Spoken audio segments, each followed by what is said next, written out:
All right, we're gonna start this out by eating a couple of these baby carrots to clear my palate, because usually when I do these things, I go right from coffee to potato chips, and you know, coffee has a way of coating the tongue and making it less sensitive to flavor. So these little carrots are gonna help clean things out a little bit and reset the chamber. Something kind of interesting here today.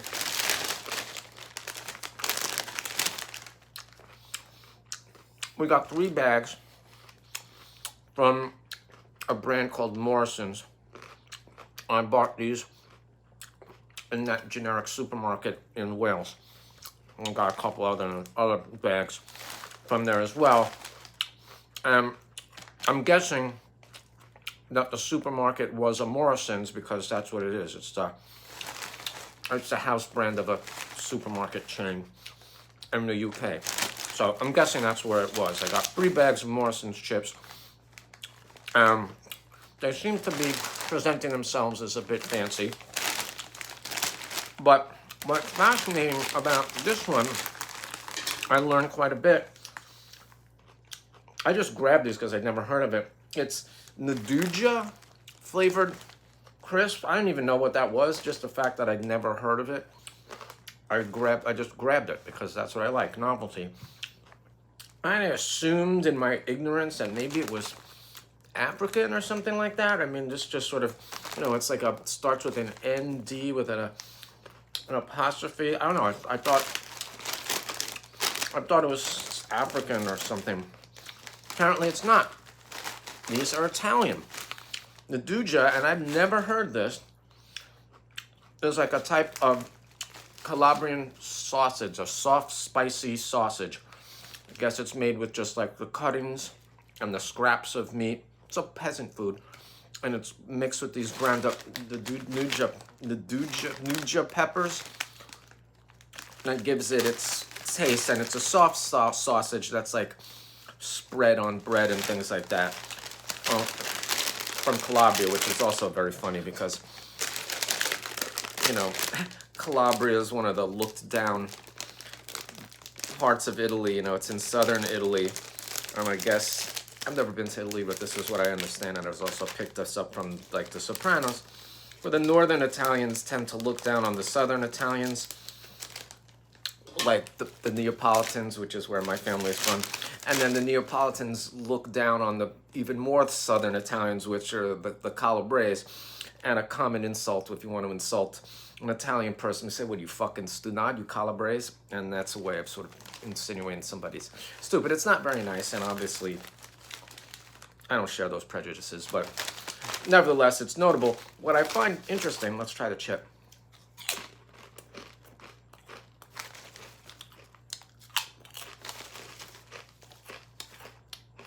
Nice.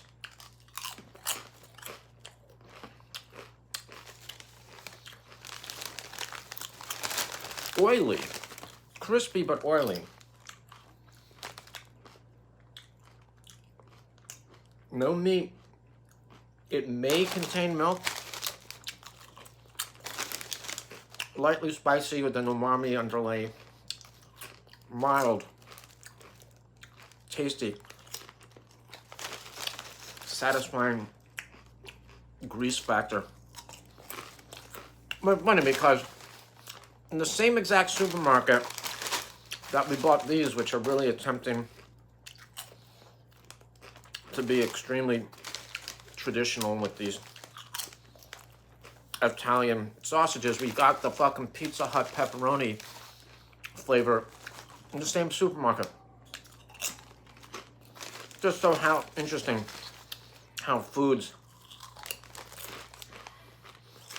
travel through the world and interpretations when it comes to fast foods and snacks and trendy lowest common denominator foods. I mean, everyone's heard of fucking pepperoni. I don't think anyone's heard of this shit. But I'm just interesting that this is sort of like the origins of pepperoni, maybe. It's a type of pepperoni. And then the pepperoni you get at Pizza Hut is like after crossing an ocean, passage of centuries, the sort of disassociation with the cultural roots of something, where it then sort of becomes just generically American. And it's just interesting watching how potato chips kind of reflect varying tastes and varying interpretations of the same things, you know. Obviously, Pizza Hut pepperoni flavor, oh, the all-American. And this one, in fact, I don't know, this is the real shit. This is the authentic shit. Interesting. Anyway, these are really nice. Not entirely distinct, but the chips themselves are really good. Very crunchy. Very wholesome. I got 2 more brands by this company, so I'm excited for that. One more funny detail about this brand before we close the episode. Just researching them a little bit. Not a very interesting story about the company itself, but apparently the Guinness Book of World Records for largest potato chip ever discovered was in a bag of Morrison's crisps.